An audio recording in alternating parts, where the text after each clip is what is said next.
Okay, let's look at my latest obsession, which is these Winsor Newton Artisan Water Mixable Oil Colors. I've ordered a few colors, and the colors are gorgeous. The texture of it is lovely, like a hand cream, and the odor doesn't smell toxic. It's a little bit like linseed oil. So I'm going to show you some of the things I've been doing with them. This background is done with the oils, and then everything on top is the gouache. I was just playing around. And then this is all oil. This is just me. It's dry now, but taking it and kind of with my finger, getting this really cool effect with the oils. And we'll play with that. I've also been using them on my abstract pieces, like this here is oil, just kind of mixing it in as one of the media, and along with the gouache, and with these are the oil pastels. And what else do I have on here? I might have some acrylic on here. And this is another one where, if you can imagine, all of the little objects painted on top are on gouache, but underneath it, this whole thing here, all of this background that's like a sunset, is the oil. And then here's a background in oil. I just love the feel of it. It really soaks in. Now, this is the Bristol paper. Bristol paper, I have a link to Bristol paper on my website, SuzanneAllard.com, under supplies. And I'll also put a link to these paints as well. But I just was playing around, and I used, you know, the gray and the white and the yellow a little bit and some olive green, and made this. I've also used these paints on watercolor paper, so I'll show you kind of how they work on both. All right, so I use either my fingers or a brush, and the way I've been using them is really just kind of scrubbing in the color into the paper, you know, that I might use for my abstract paintings. Like I said, on the Bristol paper, it goes in really nicely. It soaks in and doesn't take too long to dry. By the way, the thing about these is they're water mixable, so watch.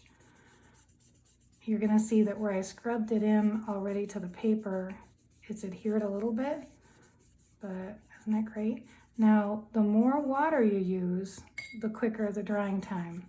And there is a fast drying medium for these that I've ordered. It just hasn't gotten here yet, so I'll put a video of that when it does. But this will dry really fast because I used a lot of water. But if I were to want some really intense, you know, bits like this, I've already learned that this thicker stuff will take possibly 2 days to be totally dry to the touch. Again, depends on how much water you use. This is a pretty color. Cadmium red dark. I would say I also really like the permanent sap green. And this pale yellow is really nice. Naples yellow hue. And surprisingly, I try to force myself to look at colors that I wouldn't normally, and this olive green is really pretty. The cerulean blue, you know, I use so much teal, so we'll play with that. And then these, oh, these permanent rose, they're just this one and the magenta, really bright. I'm just gonna leave the red on my brush and to show you. I don't know if you can see the texture, but it has this, and then you can rub it in with your hands, and it's no big deal. Unless you have some sort of allergy, I guess. But this is so pretty, I might just have to cover a whole piece of paper with it. And so sometimes what I'll do is like take that and do my mixing right on the paper. So here's a little bit of the yellow, and then I get that beautiful sort of warm pink by adding this Naples yellow. So pretty. So when I do the backgrounds of these, this is kind of what I'm doing. Then I'll pick maybe the white. I've been going through a lot of white. And continue to mix.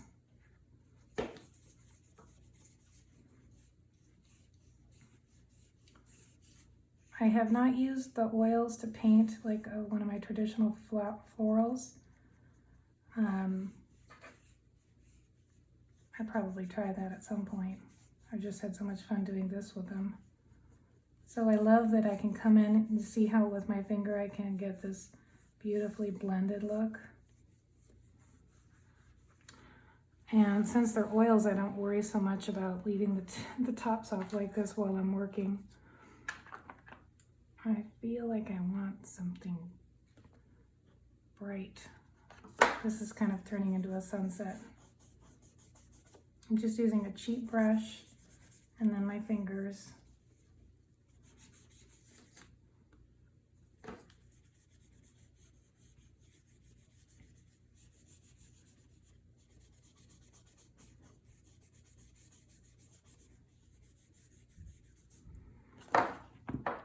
So you can see that it's not shiny the way acrylic would be. It does soak into the paper. And it's already, I mean, I can feel a little bit of tackiness. You can see on my hands, see it's still not dry. This is already dry because I used a lot of water with that. But I just love how it feels.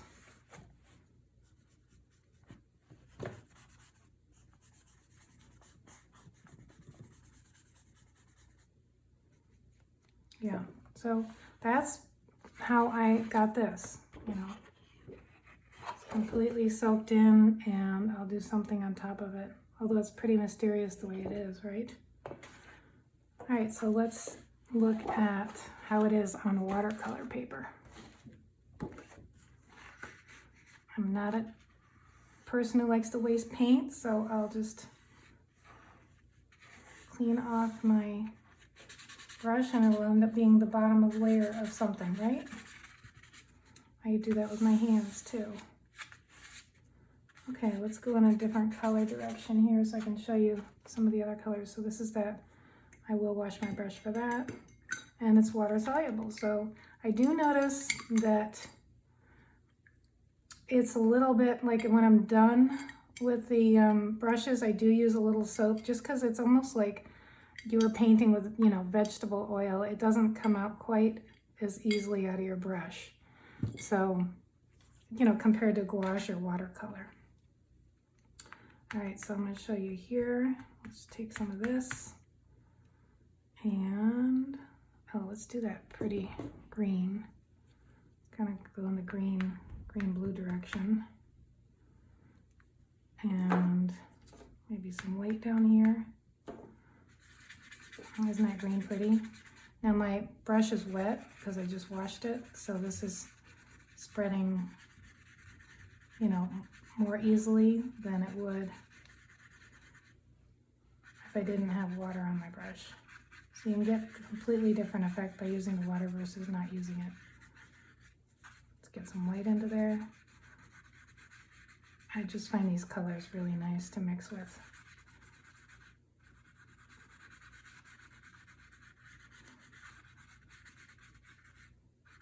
So the paint is also soaking into the watercolor paper. But, you know, my paper's buckling a little bit, like watercolor paper does. The Bristol doesn't do that as much.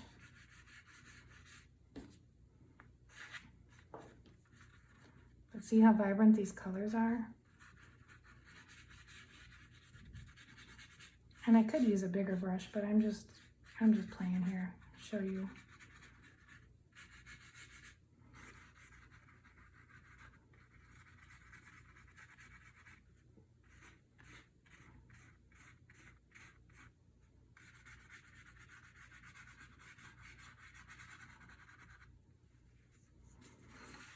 So you can see how where it's thicker and more intense, like there and there.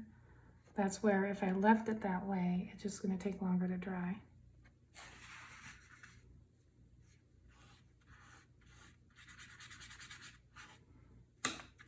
And then if I wanted to blend this more,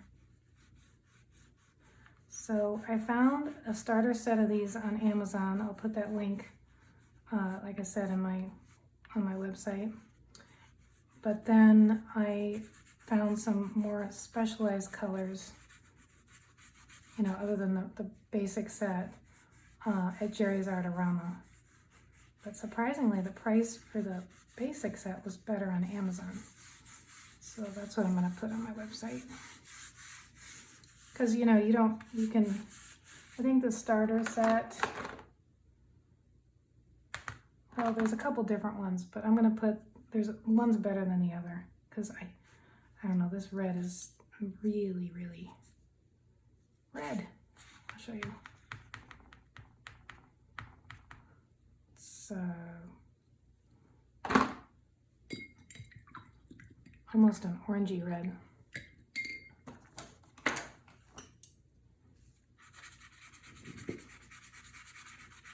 None of their colors are ugly though. That actually looks really pretty.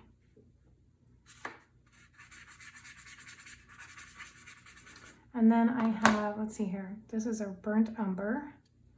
I don't think I needed to get the burnt umber and the raw sienna. The burnt umber is basically a brown. There it is, mixed with the red. And then the raw sienna is kind of a yellowy, I'll show you without the red on my brush. It's really pretty. Again, none of these colors are ugly. I guess that's what you get when you get Winsor knitting. They don't make ugly colors. It's really pretty gold almost. And then, what else do I have? I have not used much of this purple. I probably didn't need it because, you know, you make purple with red and blue. But it's a pretty purple. Of course, I have black. Always need black to be able to darken things. And then this is the cobalt blue. This is pretty too. Get another brush so I can show you that. Beautiful. It reminds me of a lapis lazuli stone. I grew up in South America, Central America, and one of the countries we lived in was Chile, and they have lapis lazuli. It's like a precious stone, and it's this color. So pretty. Yeah, so I am in an enclosed space, painting with these, getting them on my hands, and I would say the only time I've noticed that I had to maybe change what I was doing with them is I did a bunch of my journal pages. I would show them, but I don't have them here. And oils, and I didn't allow, like, I propped up my book like this, so that all the pages would be open to let the paint dry. I didn't allow enough dry time, and so my journal kind of smelled like linseed oil. But then I realized, okay, I can't go crazy and paint, 4 spreads at once with oils and not let them dry. So I did. I let them dry. And how else have I been using these? Just different parts of the layers of the process. So I would say check them out. They're really fun. Okay, talk to you guys later. Bye-bye.